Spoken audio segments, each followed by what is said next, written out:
السلام عليكم الزول في الأول الحمد لله راكم كاع بخير إن شاء الله.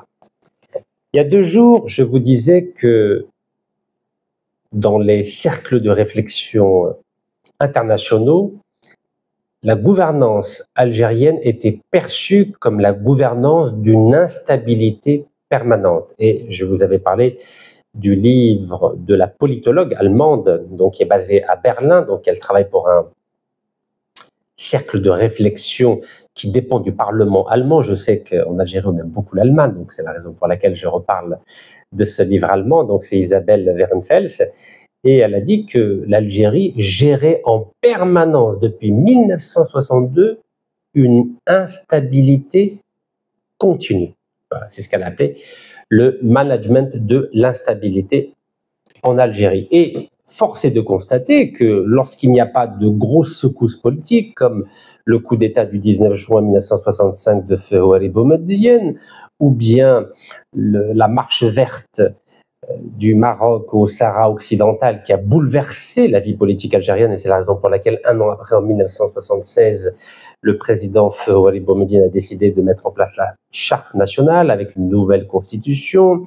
La première fois aussi qu'une élection était organisée en vue de qui deviendra président de la République en Algérie, et malheureusement il n'a pas eu le temps de démocratiser le pays car il est mort de façon suspecte le 27 décembre 1978. Ensuite il y a eu le vrai choc 10 ans après, c'était en octobre 88 où l'Algérie était lourdement secouée. Ensuite nous avons eu la chance pendant 2 ans et demi, entre 1989 et 1991, de vivre une véritable démocratie, avec une véritable liberté d'expression, liberté médiatique, liberté politique, avec la naissance des partis politiques que vous connaissez aujourd'hui, c'est-à-dire le RCD, le FFS, qui était déjà connu depuis 63, mais qui était légalisé avec le FIS, avec tous ces partis politiques qui ont fait la lune de l'actualité entre 1989 et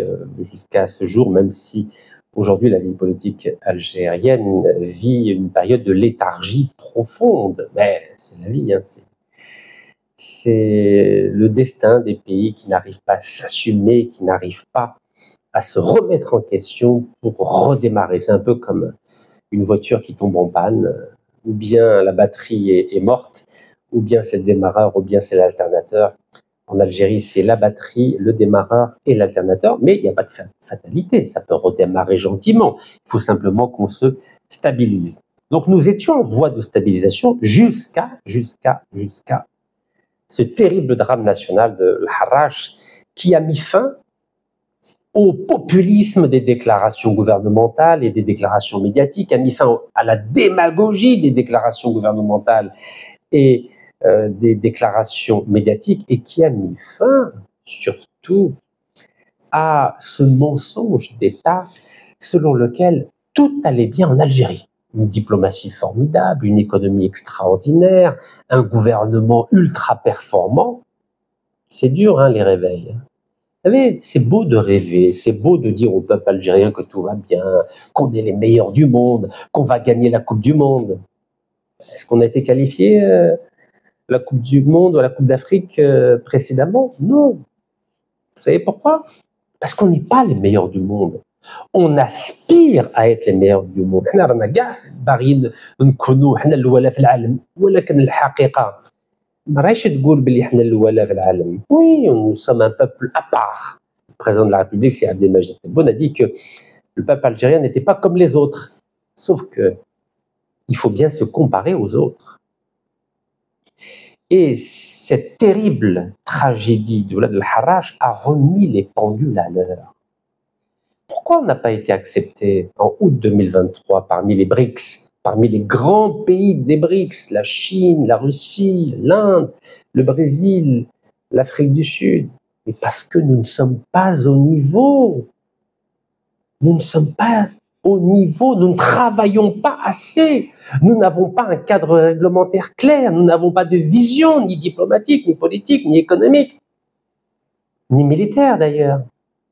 Car l'Algérie, elle n'a pas d'économie. Vous savez, déjà en juin 2000, Le président Feu Abdelaziz Bouteflika, lorsqu'il avait fait sa visite en France, avait répondu à un certain nombre de journalistes et il avait dit qu'en Algérie, nous n'avions pas d'économie de marché. Il avait, dit-il, il avait précisé, dit-il, que l'Algérie, c'était une économie de bazar. Nous étions en juin 2000, 25 ans après. Est-ce que en Algérie, il y a une économie de marché ou une économie de bazar? Il n'y a pas d'économie de marché. Il n'y a pas d'économie de production. L'Algérie, c'est une centrale d'achat. Elle achète son armement, son blé tendre, son café et l'ensemble des biens de consommation. Est-ce que l'Algérie produit des costumes, des chemises, des cravates? Est-ce qu'elle produit des voitures? Est-ce qu'elle produit des bus? Est-ce qu'elle produit des camions? Est-ce qu'elle produit des tracteurs? Vous savez, Feu Walid Boumedienne avait lancé ce qu'il appelait à l'époque l'industrie industrialisante, avec la Sonaco notamment, vous vous en souvenez. Nous étions fiers à l'époque, avant que le Premier ministre Ahmed Ouhiya détruise tout et vende toutes les entreprises créées par Feu Walid Boumedienne au 1 dinar symbolique. Depuis, nous importons tout. Alors le président Sir Abdelmajid Tebboune, lorsqu'il a été élu en décembre 2019, a dit « Mais attends, ça suffit les importations ». Et quand il avait dit « ça suffit les importations », c'était pour encourager la production locale. Mais quand vous avez 80% de l'élite algérienne qui a quitté le pays, il reste que 20% d'élite en Algérie. Et ces 20% d'élite, on ne leur fait pas confiance. Il y a des bras cassés, il y a des médiocres, il y a des incompétents qui dirigent la plupart des institutions du pays, privées ou publiques, ce qui fait que les 20% d'élite nationale ne peuvent pas répondre à l'ambition du président de la République, Sir Abdelmajid Tebboune, c'est-à-dire l'ambition de mettre en place une économie de production. Donc oui, c'était bien au début de limiter les importations afin d'encourager la production locale. Mais avec qui? Où sont les ingénieurs? Où sont les cadres? 65% des informaticiens, des ingénieurs quittent chaque année l'Algérie pour aller en France, en Belgique, au Canada, aux États-Unis. 2000 cadres de la Sonatrach, les meilleurs cadres de la Sonatrach, chaque année, 2000 cadres de la Sonatrach quittent le pays pour aller travailler dans les pays du Golfe, aux États-Unis ou je ne sais où. Encore, résultat des courses. Nous n'avons pas pu lancer depuis 2019 un véritable programme d'économie de production. Avant, dans le domaine automobile, car nous allons en parler encore, il avait des usines de montage. Mais vous savez que le montage, c'est la première étape. D'abord, on fait du montage. Les investisseurs gagnent beaucoup d'argent. C'est vrai que c'est injuste, mais c'est comme ça. Vous savez, l'économie, c'est pas une religion. Hein. Ceux qui font de l'économie, c'est pour gagner de l'argent. C'est pas pour servir moralement son voisin. Et quand on a fait du montage après, on veut faire de la production. C'est ce qui avait commencé à être fait. Bien sûr, dans des mauvaises conditions, car il y a eu beaucoup de favoritisme. C'était à la fin du 4e mandat de Feu Abdelaziz Bouteflika. Mais on a mis toutes ces personnes en prison. Alors moi, je ne vous parle pas de l'image morale de ces gens-là. Moi, j'en ai que faire de l'image morale. Vous savez, dans le business, il n'y a pas de morale. Dans le business, il y a vous produisez un bon produit et vous le vendez au meilleur prix. C'est ça le business. C'est pas être imam ou rabbin ou curé, ça n'a rien à voir. Parfois en Algérie, on mélange moralité et business. Non, les deux ne marchent pas ensemble. Celui qui veut parler de morale, de religion, d'éthique, lui, c'est à la mosquée qu'il faut lui parler ou dans les cours de philosophie. Mais celui qui veut faire du business, malheureusement, les businessmen ne sont pas des imams. Et lorsque les Algériens vont comprendre que les hommes d'affaires ne sont pas des imams, là, peut-être qu'ils vont comprendre c'est quoi l'économie de marché. Soit aux États-Unis ou en Europe ou en Chine, vous croyez que les businessmen sont des humanistes? Non, ce ne sont pas des humanistes. Ils sont là pour faire du fric. Ils sont là pour faire de l'argent. Alors nous, en Algérie, on confond tout. On aimerait que les businessmen soient des imams, qu'ils aillent à la mosquée le vendredi et qu'ils disent des belles paroles, et à la fin, ils distribuent des voitures ou de l'argent ou je ne sais quoi. Vous savez, lorsque je me suis engagé dans la vie politique algérienne en 2013, vous savez que tous les jours, Je recevais entre 10 et 100 messages de gens qui me demandaient de l'argent, d'acheter une voiture, ou de les marier, ou de leur permettre d'acheter un visa. Je dis, mais qu'est-ce que ça veut dire, ça? Je suis un homme public, je suis pas là pour distribuer de l'argent. Et même aujourd'hui, alors que la France m'a saisi tous mes comptes bancaires, saisi tous mes biens, on continue à me demander de l'argent à travers les messages que je reçois. Mais je n'ai plus rien. Je vis grâce à la générosité de mes frères et de mes sœurs. J'ai entamé 3 procédures judiciaires pour récupérer mes 100 millions d'euros bloqués par la justice française, mais ça va mettre du temps. Je ne sais pas si vous connaissez Bernard Tapie. Bernard Tapie a mis 15 ans pour récupérer ses 230 millions d'euros. Et quand il les a récupérés, 2-3 ans après, l'État français les a repris. Oui, c'est dur, hein. Mais moi, je suis pas là pour vous parler d'argent, mais je vois la mentalité algérienne. Je parle pas, bien sûr, pas tous les Algériens, mais il y a une bonne partie du peuple algérien qui pense que parce qu'on a été homme d'affaires ou chef d'entreprise, on est là pour distribuer de l'argent. Mais je suis pas là pour distribuer de l'argent. Je suis là pour essayer de changer avec vous, d'améliorer avec vous la situation diplomatique, politique, économique, sociale, médicale, judiciaire, agricole en Algérie. Mais je suis pas là pour distribuer de l'argent, voyons. Et quand bien même j'avais encore de l'argent, vous croyez que je vais distribuer de l'argent? Je suis là pour aider l'Algérie avec vous.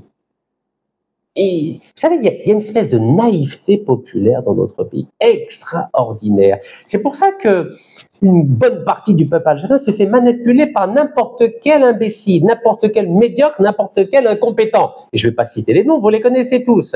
Et ça depuis Yazaman. Mais à un moment donné, il faut faire le niveau, faire le niveau. Vous savez, quand on a cette perception un peu en déphasage de la culture générale populaire algérienne, il y a de quoi être inquiet, vous savez. Alors, quant à l'élite, n'en parlons même pas. Vous savez, il y a même des avocats à l'époque qui m'ont dit « tu peux pas m'aider un peu, là, je dois aller en France, ramener ma famille, etc. » J'ai dit « Mais tu es avocat ?»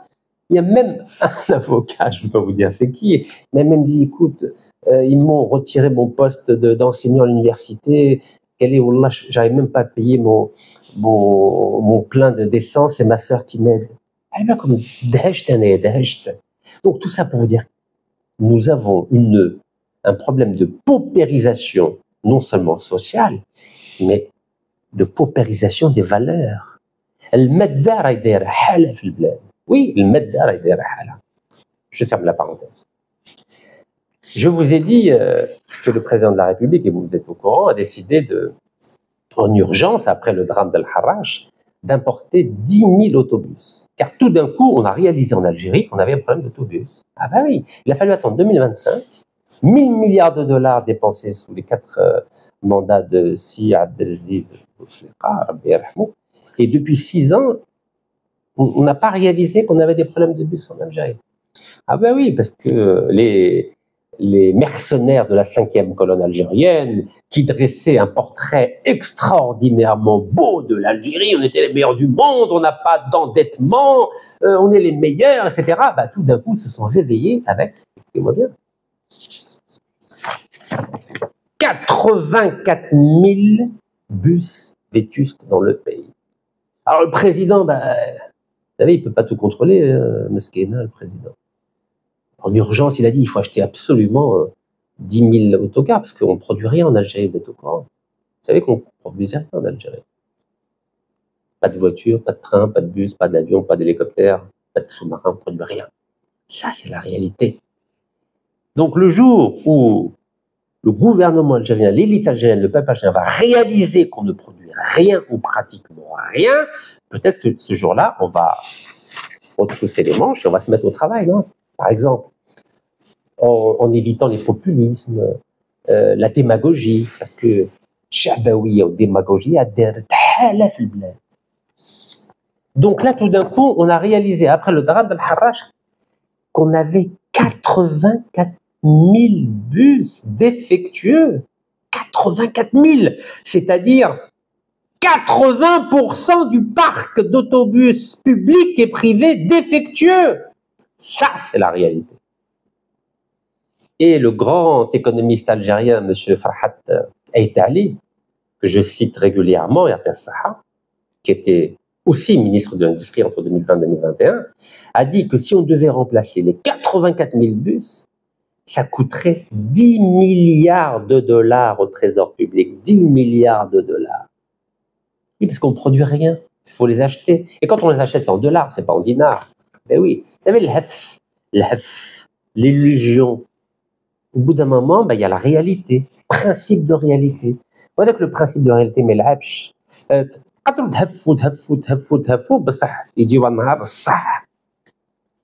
n'a pas de pneus en Algérie. On n'a pas de pneus. On ne produit rien en Algérie. Et je suis pas content de vous le dire. Je suis pas fier de le dire. Mais au bout de 63 ans, ça suffit, non? Ça suffit. Quand est-ce qu'on va se mettre au travail? Quand est-ce qu'on va arrêter de voler le trésor public? Quand est-ce qu'on va arrêter de donner 80% de la souveraineté nationale à les entreprises étrangères? Quand est-ce qu'on va arrêter de brader notre gaz et notre pétrole à des multinationales étrangères corrompues, comme Total, comme Eni, comme Sinopec? Ah, vous n'aimez pas quand je vous dis la vérité. Quand est-ce qu'on va voir 0% dans les cimenteries Lafarge, à Uguez, à Maaskar? Quand est-ce qu'on va arrêter d'avoir 0% à Tossiali, Algérie, à Batewa, à Oran? Quand est-ce qu'on va arrêter ça?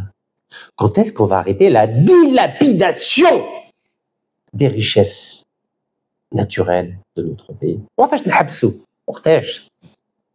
est-ce qu'on va arrêter d'avoir que 8,21% à Tigan-Tourine? Quand est-ce qu'on va arrêter d'avoir 0% dans le gisement pétrolier de Menzel-Lejmet North? Les Indonésiens avec Pertamina en 65%, les Espagnols de Repsol en 35%, la Sonatrach à 0%. Nous avons 0% à Menzel-Lejmet North. Nous avons 0% à Tossiali Algérie. Nous avons 0% à Lafarge, Uguez et Msila. Mais ça a l'air de déranger personne. Alors après, évidemment, il ne faut pas s'étonner que 80% de nos autobus sont dans un état lamentable. Pourquoi? Parce qu'on donne tout aux étrangers. Aux Français Lafarge, aux Turcs Tossiali, à l'Indonésien Pertamina, à l'Espagnol Repsol, à Total le Français, à Eni l'Italien, à Sinopec le Chinois, etc., etc., etc. Et pendant ce temps-là, Ouladna Ramimotou fait le Ouad al-Harrach. Parce que le volant du bus ne fonctionnait pas, parce qu'on n'a pas de pièces détachées, on n'a pas d'industrie automobile, on n'a rien. هذه هي الحقيقة. بصح الذباب يقول لك رشيد راك ضد الجزائر تاع تاع الموساد ولا تاع الكجب ولا تاع السي اي وي راني ندافع على السيادة الوطنية ندافع على الجزائر تقولوا لي أن عميل تاع فرنسا ولا تاع الأمريكان ولا تاع تيل أفيف ولا تاع الصين ولا موزمبيق ولا بوتسوانا. راكم تعيوا في رواحكم ما الذباب الإلكتروني. والله ماني حبست نهضر باسكو نقول في الحقيقة. Je dis la vérité, c'est la raison pour laquelle je ne m'arrêterai jamais de parler. Bien sûr. Toujours avec des preuves et toujours avec un esprit de responsabilité. Mais jusqu'à quand on va continuer cette déflagration de l'Algérie? Comment voulez-vous qu'on soit admis chez les BRICS alors qu'on a 84 000 bus défectueux? C'est-à-dire qu'aujourd'hui, n'importe quel Algérien ou l'Algérienne ou l'enfant algérien qui monte dans un bus, il n'est pas sûr qu'il n'y ait pas d'accident. Que le volant va être bloqué, ou l'alternateur yahbis, ou le démarreur yahbis, ou le pneu tartag. Vous vous rendez compte? On est en 2025. Quand je vous ai dit arrêtons de donner des cadeaux, du pétrole et du gaz gratuit à Total, à Eni, à Sinopec. قلت لي رشيد ما تعرف والو نتايا. انا ما نعرف والو. C'est mon domaine. الكتاب الاول اللي درتو على البورصة, la bourse, la finance. C'est le premier livre que j'ai fait, j'avais 25 ans, octobre 1997. Mais vous préférez les populistes. Chiga.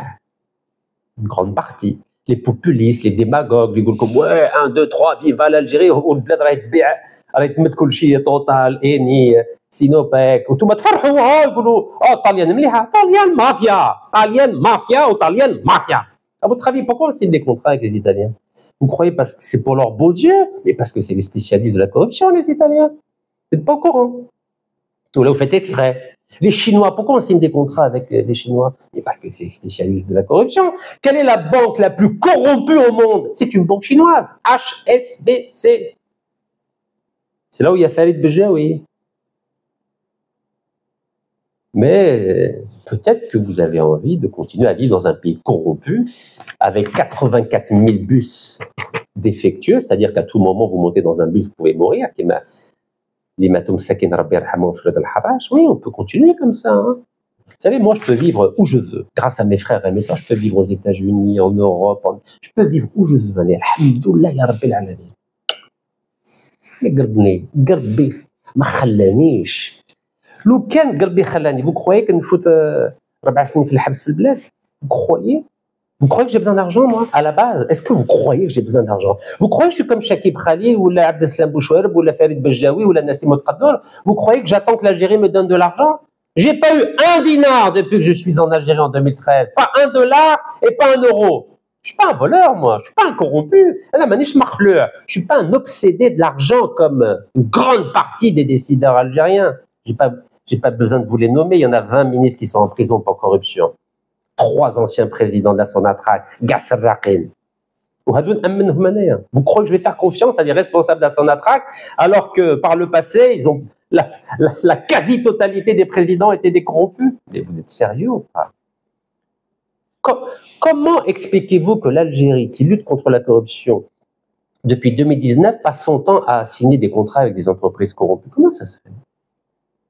À partir du moment où vous signez un contrat avec une entreprise corrompue, ça veut dire que la corruption continue. Bah oui ou non? Total, condamné pour corruption en France, en Algérie, aux États-Unis, et tous les ans on lui donne un contrat. C'est pas Rachid Nikas qui a signé les contrats. C'est un ministre de l'énergie algérien. C'est le président de la Sonatrach algérienne. Et vous savez que 3 ministres de l'énergie condamnés pour corruption, 3 présidents de la Sonatrach condamnés pour corruption, et on continue à signer des contrats avec des entreprises corrompues. La corruption, elle continue. Bah oui, évidemment. Maintenant, elle est devenue sophistiquée. Comment vous expliquez qu'on a re-signé un contrat pour 35 ans avec l'entreprise publique indonésienne Pertamina, qui est considérée comme la mafia du gaz et du pétrole, et on a 0% dans le gisement pétrolier pour lequel on a prolongé le contrat? Comment vous expliquez ça? L'entreprise indonésienne est impliquée dans un énorme scandale de corruption en Indonésie, 17 milliards de dollars de surfacturation entre 2018 et 2023. Et nous, on signe avec eux. Ça veut dire quoi? Ça veut dire qu'on continue la corruption. Vous là, faut que je vous fasse un dessin, c'est ça? Allah magnifique manière. Vous savez, dans n'importe quel pays au monde, si je communiquer tous ces scandales de corruption, mais il y aurait toutes les ligues du pays qui diraient c'est pas normal, qui vérifieraient, il y aurait des enquêtes de judiciaires en Algérie. Ouello, je peux toujours parler, ça sert à rien, avec des preuves en plus, hein. Des preuves, mais ça sert à rien. L'Algérie, c'est incroyable. Incroyable, l'Algérie. C'est-à-dire, vous pouvez dire, vous pouvez apporter toutes les preuves de la terre, ça sert à rien. Donc, revenons au bus. 84 000 bus défectueux. Vous imaginez? Ça va coûter 10 milliards de dollars. Mais comme on n'a pas d'industrie automobile, qu'est-ce qu'on va faire? On va dépenser 10 milliards de dollars. Il va nous rester quoi? Donc imaginez, rien que pour les bus, c'est 10 milliards de dollars. Vous avez vu les logements, l'état des logements en Algérie? Parce qu'au début, ils sont neufs, mais au bout de 2 ans, comme il n'y a aucun entretien, et ben c'est dans un état catastrophique. Donc vous imaginez si on doit refaire tous les logements algériens? Allez, donc tous les bus algériens, tous les logements algériens, tous les bâtiments publics algériens, tous les hôpitaux algériens, tous les commissariats d'Algérie, toutes les gendarmeries d'Algérie. Mais il nous faut 2000 milliards de dollars pour réparer l'Algérie. Alors, tout va bien. Alhamdoulilah, tout va bien. Tout va bien. Tout va bien. Le visa, tout va bien. Les médecins, 50% de chaque promotion de médecins, mais tout va bien. Qui m'a dit comme ça, 65% des informaticiens, 65% des ingénieurs, tout va bien. Il y a même des policiers, des gendarmes, mais il faut, à un moment donné, il faut regarder les choses en face. Chabaouia, c'est bon. Démagogia, c'est bon. Ça suffit. On a un gouvernement de bras cassés. Oui, des bras cassés. Comment ça se fait? On a des ministres des Transports, ils ne savaient pas depuis tant d'années qu'il y a 84 000 bus qui sont défectueux. Il a fallu attendre le Harrach, le drame de l'Harrach pour savoir que ça va pas. Mais c'est des bras cassés, ça. Bon, si ça vous convient, il n'y a pas de problème. En plus, c'est le ministre des Transports qui le dit. C'est le ministre des Transports. Il dit qu'on a un programme pour remplacer 84 000. ودراهم نسيبهم وراهم دراهم وين؟ راكم تمدوا 25 سنة الغاز باطل توتال، 25 سنة بترول باطل التوتال، دراهم نسيبهم ومديتوا كل شيء.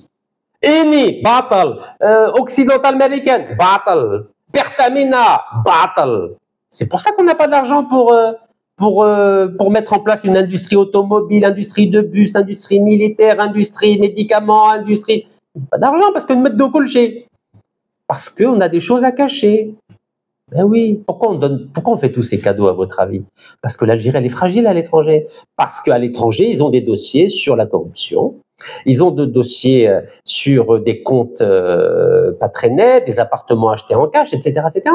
C'est pour ça qu'on donne des contrats gratuits. Des gaz et du pétrole gratuits, comme ça, on achète leur silence. Voilà la raison. Déjà, l'affaire de Renault, hein, on va parler des Français. La France qui nous fait du chantage en permanence. L'État français qui nous fait du chantage en permanence. Vous vous souvenez en 2014, quand ils ont signé avec Renault 25 000 voitures symboles, Fitlilet, Fiwalet, Waran, magnifique, taux d'intégration d'ici 5 ans de 30%, taux d'intégration, c'est-à-dire 30% de la voiture sera faite en Algérie, c'est-à-dire pièces détachées, carrosserie, etc. Les Français ont dit oui.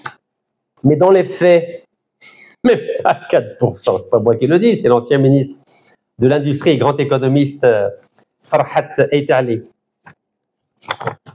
Pas moi qui le dis. Il a dit ça au mois de mai dernier. Alors qu'est-ce qu'il dit?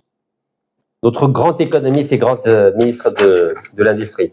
Renault n'a pas dépassé 4% d'intégration après plus de 5 ans d'activité. 4%. La France se moque de nous. Il n'y a pas que la France, hein. Tous les pays se moquent de nous.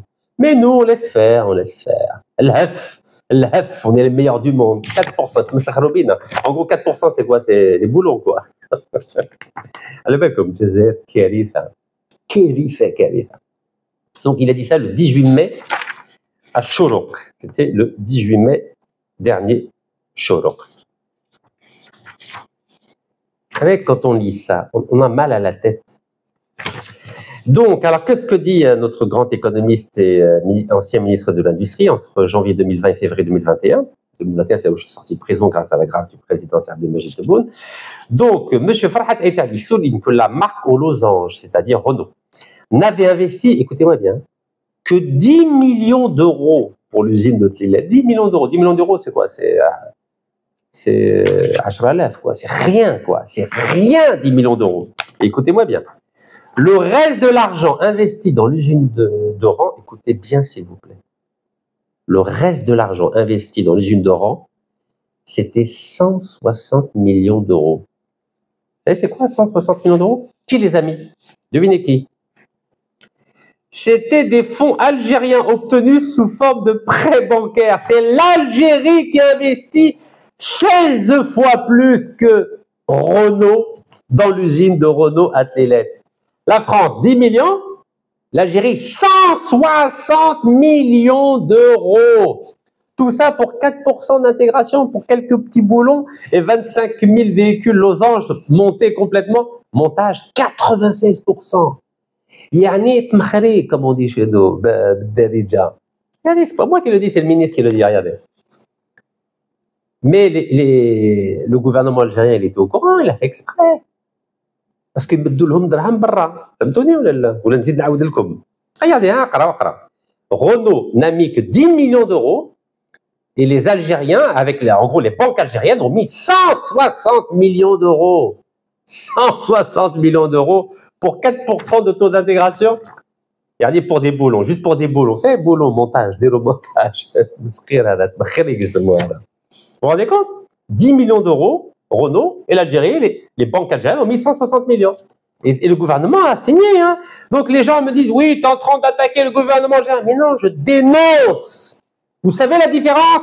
Je défends l'Algérie et je dénonce les médiocres, les incompétents et les antinationaux. Vous faites la différence ou pas? Ou la mazaltum ma fahmtouch? Ou la ta'amdou alayha? Là, je parle aux Zoubab, hein, les mercenaires de la 5e colonne, les corrompus qu'on détruit. et brader les richesses de l'Algérie. C'est pas moi qui le dis, c'est un ministre algérien qui le dit. C'est un économiste algérien qui le dit, M. Farhat El Ali. Voilà, vous pouvez lire, hein. C'est partout dans la presse, partout. TSA, Renault Algérie, un ancien ministre algérien enfonce le constructeur français. Ça date du 19 mai 2025. Voilà. Mais c'est normal, personne ne réagit. Mais c'est bien. Continuez à ne pas réagir, continuez. Et en plus, pour 10 millions d'euros, c'est-à-dire 16 fois moins que l'Algérie, Renault avait 49%. Je vois. 49%. Regardez. Renault avait 49% pour 5% d'investissement. Non, 6% d'investissement. Vous imaginez? Pour 6% d'investissement, c'est-à-dire 10 millions d'euros, c'est 6%, Renault avait 49%. Et l'Algérie, pour 16 fois plus d'investissement que Renault, elle avait 51%. Cela s'appelle du sabotage. Sabotage. Et qui était ministre de l'Industrie? C'était Abdeslam Bouchouareb, celui qui est protégé par la France aujourd'hui. Et l'Algérie est incapable d'obtenir son extradition. Ben oui, on a mis une avocate stagiaire. Et on a fait appel à un cabinet d'avocats juifs marocains. Incroyable. L'Algérie, qui fait semblant d'être fâchée avec le Maroc et d'être fâchée avec Tel Aviv, fait appel à un cabinet d'avocats juifs marocains. C'est normal qu'on a perdu. Et Abdeslam Bouchouareb, il a la belle vie à Paris, avec son ami Emmanuel Macron. Mais apparemment, quand je parle comme ça, il y en a qui ne sont pas contents. Hein. Pourquoi vous n'êtes pas contents? Je suis en train de défendre l'Algérie. Pourquoi vous ne défendez pas l'Algérie avec moi comme ça? Pourquoi je suis le seul à parler de ces problèmes-là? Pourquoi je suis le seul à dire « ça suffit, arrêtons de donner chaque année un contrat à Total ». Pourquoi je suis le seul dans toute l'Algérie à dire ça? Comme Khayfin ou la guerre? On est en crise avec la France, oui ou pas? Oui ou non? Et comment ça se fait que je suis le seul à dire « il faut qu'on arrête de donner des contrats à la France ». Pourquoi il n'y a que Rachid Nekaz dans toute l'Algérie et dans tout le monde entier qui dit ça suffit, arrêtons de signer des contrats avec Total. Il n'y a que Rachid Nekaz. Les autres, sectines. J'ai pas de foin dans mon ventre, j'ai pas peur du feu. Mais tout ça, c'est une mascarade, vous le savez. On a l'habitude de donner des contrats Alstom, Renault, Total, on a l'habitude. Et puis après, on fait semblant d'être fâché. Oh oui, la France, ça nous traite mal. Hein. Mais tout ça, c'est une mascarade. C'est ce qu'on appelle un gouvernement de bras cassés. Ou Cham Meskini Teba. Ou Nourba Sekta. Eh bien, continuez. Voilà. Renault n'a investi que 10 millions d'euros dans l'usine de Wahran, alors que les banques algériennes ont investi 160 millions d'euros. 16 fois plus. Mais on avait pratiquement le même pourcentage de participation. 49 pour Renault, 51 pour l'Algérie. Kéritha. On continue. Ça vous rappelle rien? Alors, on va revenir de Tossiali, puisqu'apparemment, je suis le seul à dire que l'Algérie a 0% dans Tossiali Algérie. Ça dérange personne. Hein. Donc Tossiali va investir 4 milliards, va exporter 4 milliards, regardez, 4 milliards de dollars d'acier en 2026. Et on est content, regardez, toute la presse a dit ouais, génial, Tossiali Algérie va exporter 4 milliards d'acier. Mais il n'y a aucun journaliste qui dit qu'on a 0%. Aucun journaliste. Mais on va rien gagner, non? On va gagner quoi? On va gagner de la presse, c'est ça. C'est comme Renault. C'est comme avec Renault. Renault, oui, on va produire d'abord 25 000 voitures et ensuite 1 million de voitures. Mais la 25 000, la 1000, il y a 0 voiture. Voilà, Renault, pareil. Le scandale Renault, c'est le même que ce scandale de Tossiali Algérie. On a 0%. Voici la preuve officielle. Comment ça se fait qu'il n'y a aucun journaliste algérien qui en parle?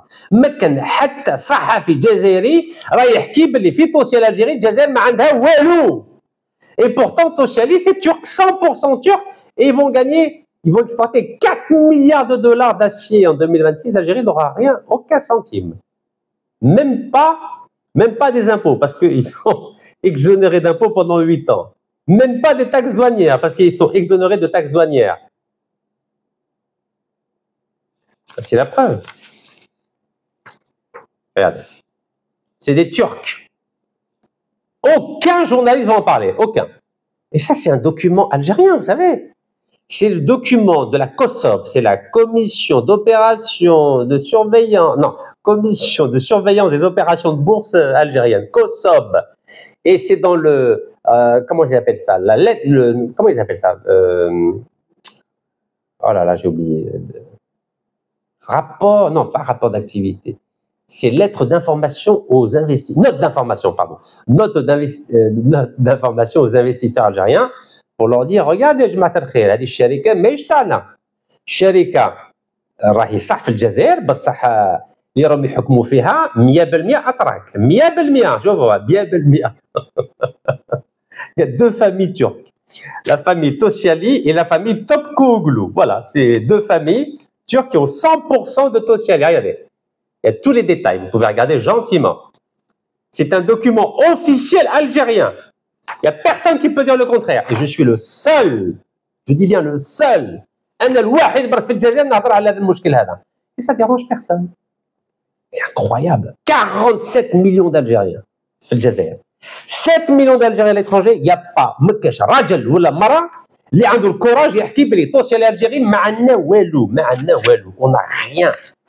0% du capital social. Et pourtant, Tosyal Algérie va exporter 4 milliards de dollars d'ici 2026. Mais c'est quoi ces pays?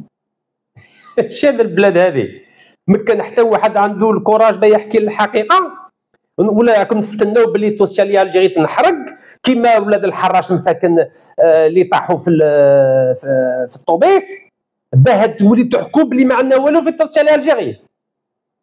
C'est lamentable. Vous attendez une catastrophe pour dire la vérité, c'est ça? Vous n'êtes pas capable, dans un débat intellectuel, sur la base de documents officiels, vous n'êtes pas capable de discuter, de débattre pour dire peut-être qu'il faut arranger les choses. Non, ça ne vous intéresse pas. Je continue. Lafarge. Je vous ai parlé de Lafarge. Vous savez que Lafarge, c'est une entreprise de ciment en Algérie. Lafarge Algérie, c'est comme Tosyalı Algérie. Alors, on va regarder les détails. Parce que vous aimez bien les détails, non? Exportation de ciment. L'Algérie réalise un chiffre record en 2024. Article du 12 mai 2025 de Maghreb émergent. Regardez. Vous voyez? Chiffre record, masha'Allah. C'est bien ça. Alors, c'est quoi? Combien on va exporter? Alors, bismillah. Pour la première fois, le volume des exportations dépasse la barre des 10 millions de tonnes. C'est magnifique, ça. Selon Azdin Asfiran, chef de division marketing et communication du groupe JICA. C'est un groupe algérien. C'est magnifique. Regardez. 10 millions de tonnes. C'est beau, non? 10 millions de tonnes. C'est beau. C'est une bonne nouvelle, ça. Alhamdoulilah. Et il dit que le groupe JICA, c'est un groupe public. Alhamdoulilah, bah oui, enfin qu'on contrôle un peu une partie de la production algérienne, qui est le leader national de l'exportation du ciment. Il assure 6 millions de tonnes. Donc sur les 10 millions, il y a 6 millions de tonnes, c'est le groupe JICA algérien. Voilà. Donc, hadi hajat farrah. OK? Ça fait plaisir. Donc, c'est-à-dire 60%. Mais c'est qui exporte le reste? Shkoud. Ben oui, c'est qui exporte le reste? Donc l'Algérie exporte 10 millions. Donc 6 millions, c'est l'Algérie. JICA, entreprise publique JICA. Ben je vais vous dire, c'est qui le reste? C'est les Français, regardez. Holcim. Ça, ils sont intelligents, les Français. Wallah, ils sont intelligents. Elle dit Holcim, il y a Lafarge.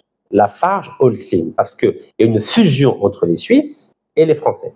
Français, c'est Lafarge. Holcim, c'est Suisse. Maintenant, ça s'appelle Holcim, Lafarge.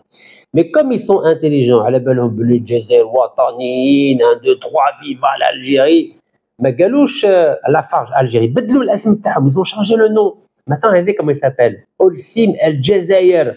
Oh, Holcim El Jazair. N'importe quel étranger peut manipuler le peuple algérien. Incroyable. On a l'impression qu'on n'a rien dans la tête. Khawir, le Mourtana Khawi. C'est comme Tosyalı Algérie. Tosyalı Algérie, Voilà, il suffit de mettre Algérie, puis oh, الشعب يقول oh, احنا الجزائر رانا نبيعوا في الحديد 4 مليار.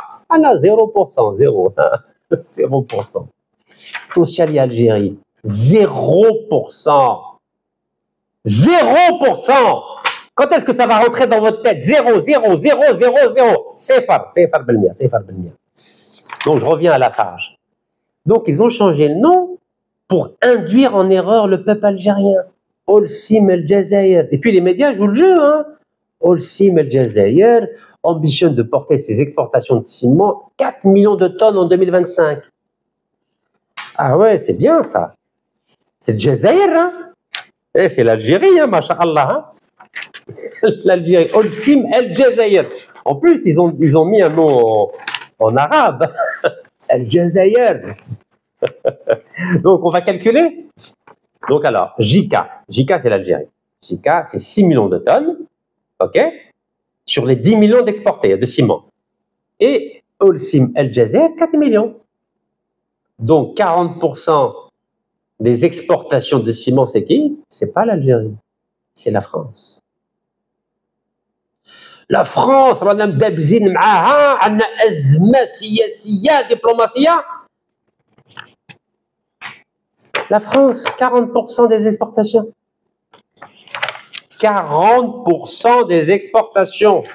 Et sur le plan des parts de marché, aussi, El Jazair détient 35% des parts de marché. 35% des parts de marché. Holcim El Jazair. Donc, أي واحد كيقرا كيما يقول أوه الجزائر هذه الجزائر ما شاء الله ما شاء الله الجزائر 0%.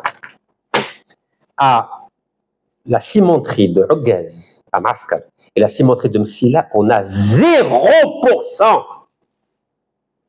Ça dérange personne. Et regardez la presse en 2015, pardon, j'ai pris le journal indépendant, le Jeune Indépendant. Galek Lafarge, Ciment, Aguez, l'un des fleurons de l'industrie algérienne. Oh là là là là. Ah oui, ça gonfle le torse. Ah oui, regardez.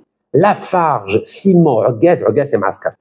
L'un des fleurons de l'industrie algérienne, c'est-à-dire c'est une fierté de l'industrie algérienne. C'est une très belle réussite de l'industrie algérienne. Vous savez, je connais très bien la cimenterie de Lafarge Aguez. Pourquoi? Parce qu'en 2014, les ouvriers de Lafarge ont fait la grève de la faim et je suis venu leur apporter mon soutien. Regardez, je vous ai mis une belle photo en couleur. Regardez, Lafarge. Et là, c'est moi, ici. Et là, je suis avec les militants et les travailleurs les employés de Lafarge. Ils ont fait la grève de la faim et ils n'ont pas obtenu gain de cause. Vous vous rendez compte que même Lafarge a porté plainte contre eux? Incroyable, dans notre propre pays. Voilà, vous avez la preuve. Parce que moi, j'ai toujours essayé de défendre les Algériens. Je les ai défendus à Tossiel et Algérie, pareil. À un moment donné, ils n'avaient pas été payés. Ils ont fait la grève, les employés de Tossiel et Algérie. J'étais à Betaïwa. Vous pouvez vérifier, c'était en 2018, je crois. Et là, c'était en 2014, Lafarge. À l'époque, j'avais une liberté. Maintenant, vous savez, pour circuler, c'est plus compliqué. Vous êtes au courant. Je ne veux pas vous faire de dessin. Voilà, j'ai apporté ma contribution. Ça m'a coûté 4 ans de prison. Dans l'indifférence générale. Et maintenant, il y a des zoubab, il y a des mouches électroniques, les mercenaires de la 5e colonne qui veulent me donner des leçons de patriotisme. Ils étaient où, les corrompus, lorsque je défendais les ouvriers à Lafarge de Aguez? Ils étaient où, les mercenaires de la 5e colonne quand je défendais les ouvriers de Tossiel et Algérie? Il n'y avait personne, j'étais le seul à les défendre. Voici les preuves. Et donc Lafarge appartient à qui? Vous allez voir, site officiel de Lafarge. Regardez, site officiel de Lafarge. Vous pouvez vérifier, c'est le site officiel de Lafarge. Regardez, c'est www.lafarge.dz/chiffre clé. Regardez. Vous arrivez à voir? C'est le site officiel de Lafarge. Regardez ce qui a marqué. Présent sur toute la chaîne de valeur des matériaux de construction. C'est moi, hein? Nous possédons 2 cimenteries. Msila, Aguez. Ils possèdent à 100%, regardez. Nous possédons 2 cimenteries. Msila et Aguez. Et Lafarge possède 35% de la cimenterie de Meftah, la région de Blida, et 49% de la cimenterie de Biskra, qui s'appelle Silas, avec le groupe algérien Swakri. Et la totalité, c'est 11,5 millions de tonnes.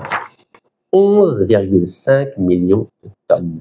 C'est la moitié de la production algérienne, en partenariat. Mais Ouaggaz, Msila, c'est 100% français.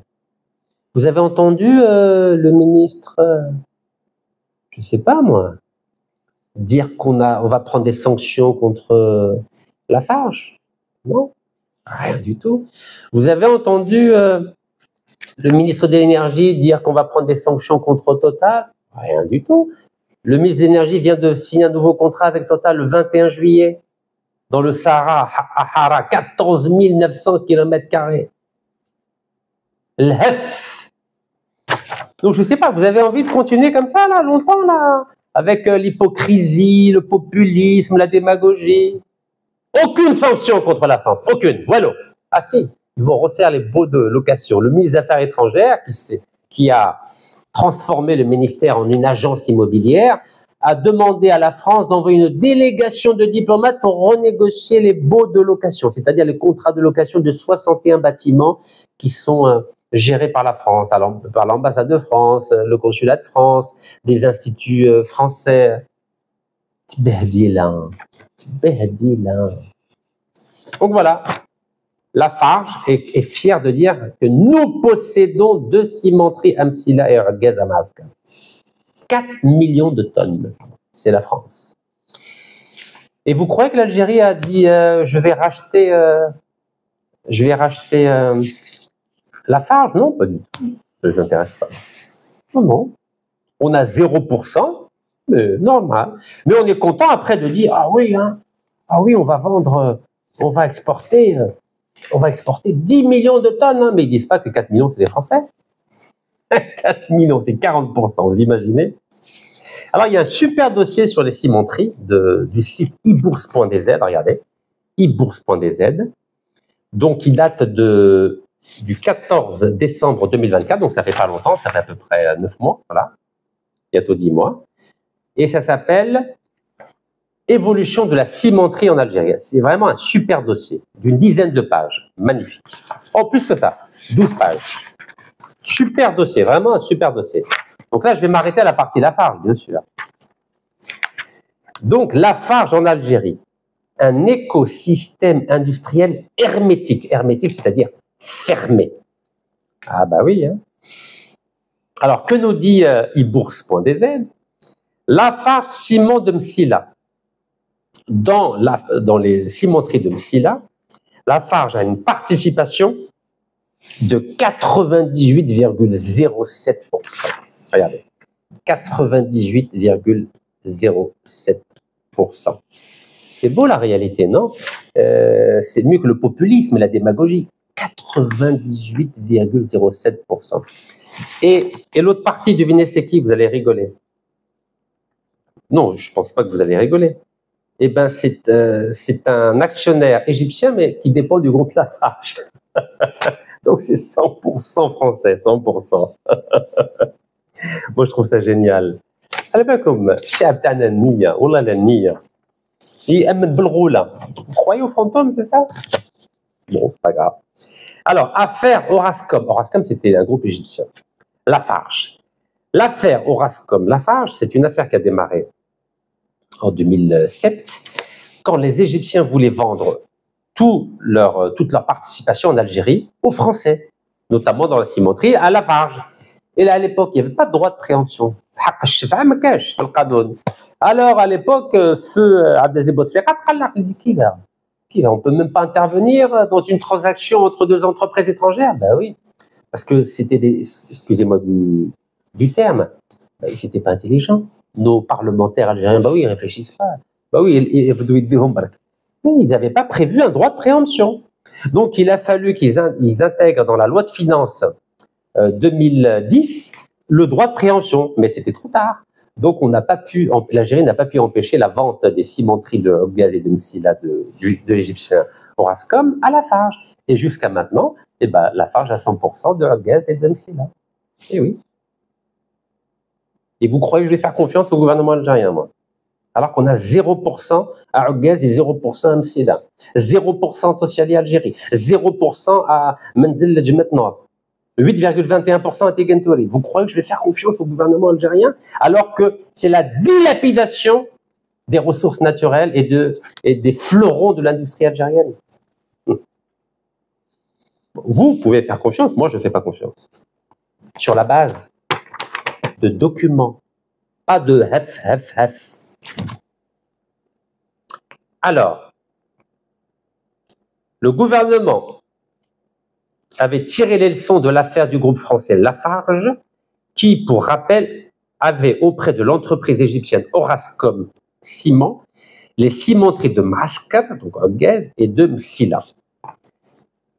Et pendant 10 ans, il y a eu un droit de préemption entre 2010 et 2020. Mais depuis 2020, il n'y a plus de droit de préemption, c'est-à-dire il n'y a plus de 51-49 dans les secteurs non stratégiques. C'est la raison pour laquelle aujourd'hui, le français Lafarge, il est à l'aise.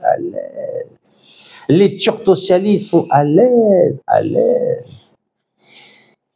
Et puis comme ça, on peut continuer à avoir un parc d'autobus défectueux, 84 000 bus algériens défectueux. Oui, on donne tout à Lafarge, le français Lafarge, au Turtosiali, à l'Indonésien Pertamina, au français Total. Oui, on donne tout aux étrangers. Donc après, nous, on a la casse. Diesel with la casse. Une immense casse.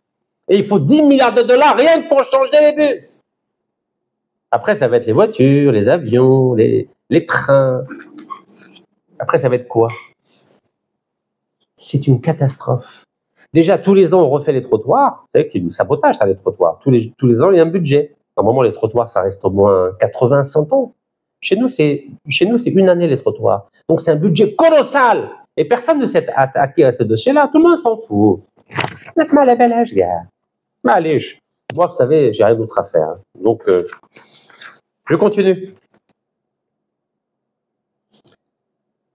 Donc, Hadi, l'entreprise qui possède les cimenteries de Gaz et de Msila, ils ont créé une holding qui s'appelle Algerian Cement Holding. Et elle est basée où?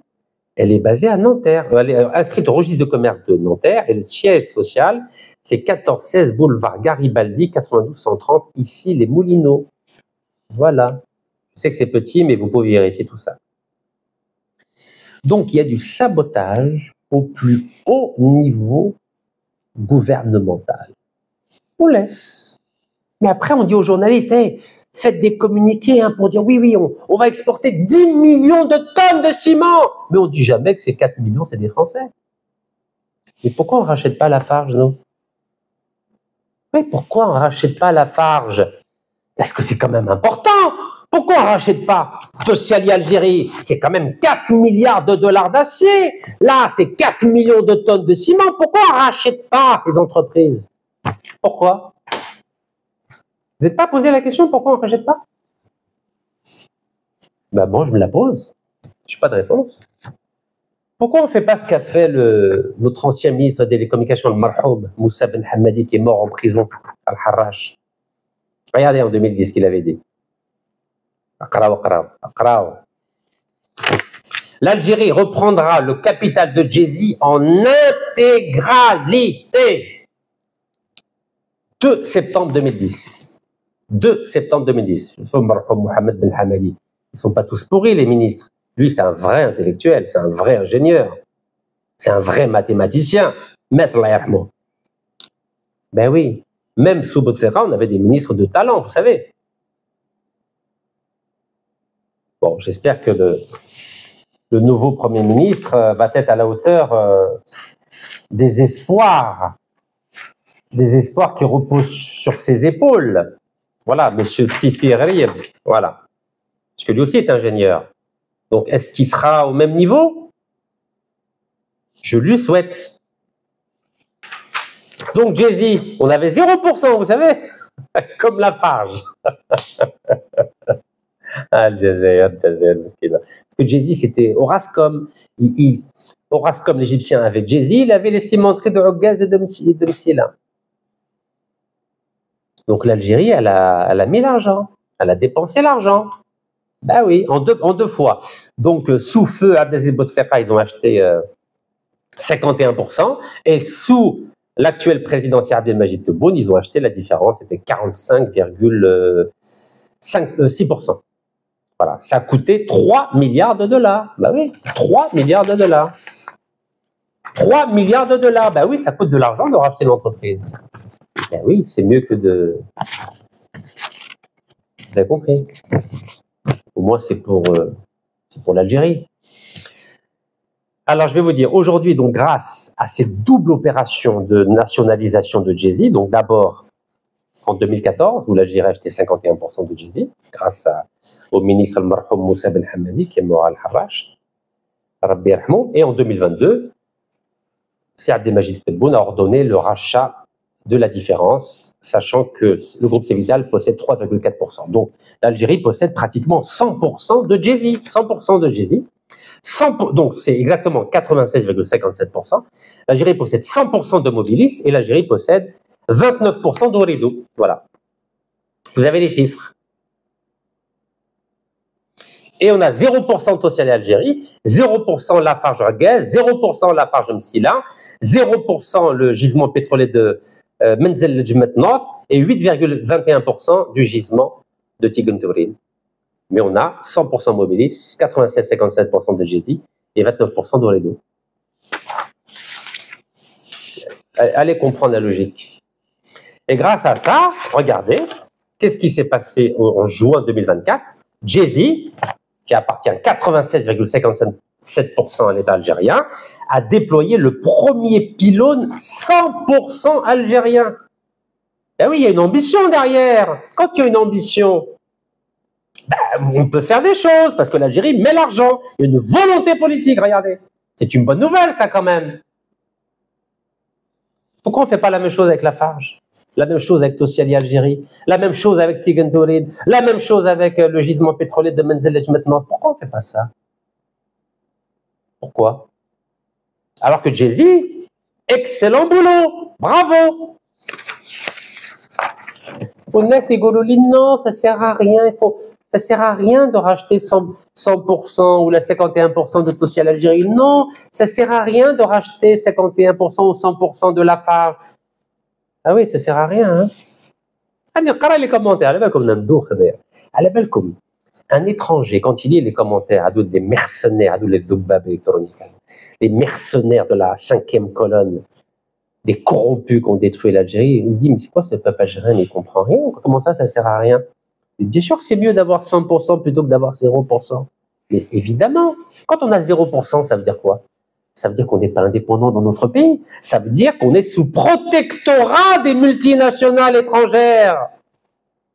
Quand le ministre Mohamed Arqab signe un contrat avec Pertamina, l'Indonésien, où nous avons 0%, 65% l'Indonésie, 35% l'Espagnol, pendant 35 ans, et que le ministre des Affaires étrangères, M. Ahmed Attaf, cautionne ce contrat en recevant la ministre des Affaires étrangères, ça veut dire quoi, ça? Vous croyez que je vais applaudir qu'on ait 0%? Cela s'appelle du sabotage de la souveraineté nationale. Et quand le ministre Mohamed Arqab dit que la loi minière qui donne 80% aux étrangers dans le domaine des mines, c'est une bonne chose, et dans ce cas-là, pourquoi on a racheté 96,57% de Jay-Z si c'est une bonne chose d'avoir que 20% pour l'Algérie? Pourquoi l'Algérie a dépensé 3 milliards de dollars pour acheter Jay-Z? Mais il fallait rester à 0%. Comme ça, c'est bien. Si on écoute le ministre de l'énergie, M. Mohamed Arqab, ça ne sert à rien. Dans ce cas-là, ben c'est bien, on continue avec Lafarge, 0%, Tosyane 0%, Menzel Lejmet Nord, 0%. Mais ça ne va pas, non? Mais ça ne va pas. Vous voulez nous prendre pour des imbéciles ou quoi? Pourquoi l'Algérie dépense 3 milliards de dollars pour acheter 96,57% de Jay-Z? Parce que quand on a 96,57%, on tire tous les bénéfices. Quand on a 0%, on a zéro bénéfice. Qu'est-ce que gagne l'Algérie à la cimenterie de Lafarge, de Ougaz et de Msila? Elle gagne 0 centime. Qu'est-ce que gagne l'Algérie à Tossiali, Algérie? Elle gagne 0 centime. Qu'est-ce que gagne l'Algérie dans le gisement pétrolier de Menzel Djmet Nord? Elle gagne 0 centime. Qu'est-ce que gagne l'Algérie avec 96,57% de Gézi? Ben, on gagne 87,57%. C'est élémentaire, mon cher Watson. Mais certains ministres du gouvernement veulent nous prendre pour des imbéciles. Mais si ça marche avec la majorité du peuple algérien, pourquoi pas? Si ça vous convient, restez comme ça. Et puis, comme ça, on n'aura pas les moyens d'acheter les 84 000 bus. Comment on va les acheter, les 84 000 bus, si on donne tout aux étrangers, ou presque tout aux étrangers? Vous pouvez nous expliquer, monsieur les ministres, comment on va faire pour acheter les 84 000 bus pour éviter d'autres drames comme ceux de Ouad El Harrach? Hein? C'est le ministre qui l'a dit, 84 000. 84 000. Le ministère vise à remplacer 84 000 bus graduellement afin d'assurer la sécurité des passagers du transport terrestre. C'est le ministre des Transports lui-même qui le dit. Regardez, dépêche de l'APS, hein? Dépêche de l'APS, regardez. 84 000 bus afin d'assurer la sécurité des voyageurs algériens. Donc ça veut dire qu'aujourd'hui, les voyageurs algériens ne sont pas en sécurité dans les bus algériens. Ben oui, parce qu'on a tout bradé. Ben oui, continuez à brader, à donner 25 ans de gaz gratuit à Total, 25 ans de pétrole gratuit à Total. Mais continuez, c'est bien ça. Nafrah bekoum. C'est ce que disait ma maman, Allah yarhama. Elle dit nafrah bek. Oui, continuez à brader l'Algérie, continuez. Après, maintenant, on ne sait même pas comment on va faire pour payer 10 milliards de dollars pour remplacer les bus. بارك الله فيكم. تحية الجزائر والله يرحم شوال.